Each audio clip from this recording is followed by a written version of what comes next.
నిజామాబాద్ జిల్లా పల్లికొండలో దారుణం చోటు చేసుకుంది. ప్రభుత్వ పాఠశాలలో లోకాయి రిషిత్ అనే 7వ తరగతి విద్యార్థిని అదే తరగతికి చెందిన విద్యార్థిని నిక్నేమ్తో పిలవడంతో సహనం కోల్పోయిన భూమేశ్వర్ అనే ఉపాధ్యాయుడు విచక్షణ కోల్పోయి కర్రతో విద్యార్థి తలపై కొట్టడంతో తల పగిలి రక్తస్రావం అయింది. దీంతో బాలుడు కళ్ళు తిరిగి కుప్పకూలిపోయాడు. ఈ విషయం తెలుసుకుని విద్యార్థి తండ్రి పాఠశాల హెడ్ మాస్టర్కి ఫోన్ చేయగా ఆమె స్పందించలేదు. కనీసం విద్యార్థిని ఆసుపత్రిలో అడ్మిట్ చేసిన తర్వాతైనా వచ్చి చూడకుండా అమానుషంగా ప్రవర్తించినట్లు ఆయన తెలిపాడు.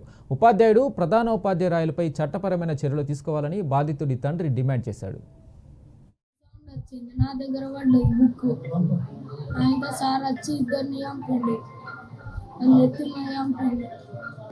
భూమేశ్వర్ సార్ రిషి, ఊరు పల్లికొండ, మండల్ బీగల్, డిస్ట్రిక్ట్ నిజామాబాద్.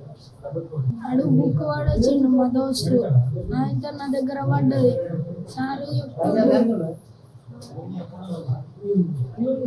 చప్పుడు వచ్చింది. 7వ తరగతి చదువుతున్నటువంటి విద్యార్థి రిషిక్ అనేటువంటి విద్యార్థి పట్ల అదే స్కూల్లో పనిచేస్తున్నటువంటి భూమేశ్వర్ అనేటువంటి టీచర్ పరుష పదజాలంతో విద్యార్థులను తిడుతూ విద్యార్థుల పట్ల కూడా అసభ్యంగా ప్రవర్తిస్తున్నటువంటి టీచర్. గతంలో ఈ టీచర్పై అనేక ఏదైతే విద్యార్థుల పట్ల కావచ్చు, విద్యార్థులను కొట్టడాలు కావచ్చు, ఇట్లాంటి అనేక ఆరోపణలు ఉన్నాయి.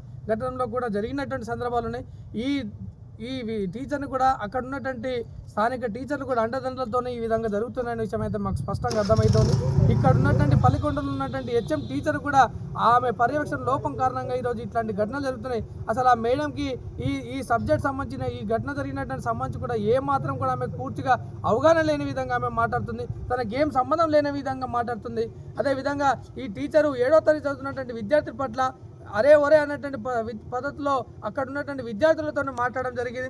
అక్కడ ఉన్నటువంటి విద్యార్థులు వారు మాట్లాడుకున్న సందర్భంలో మీరు డిస్టర్బెన్స్ చేస్తారని చెప్పేసి రిషిక్ అనేటువంటి విద్యార్థి పట్ల అసలు అమానుషంగా దాడి చేయడం, అబ్బాయి పైన తల మీద గాయమయ్యే విధంగా రక్తం వచ్చే విధంగా దాడి చేయడం, ఇది పూర్తిగా వాస్తవంగా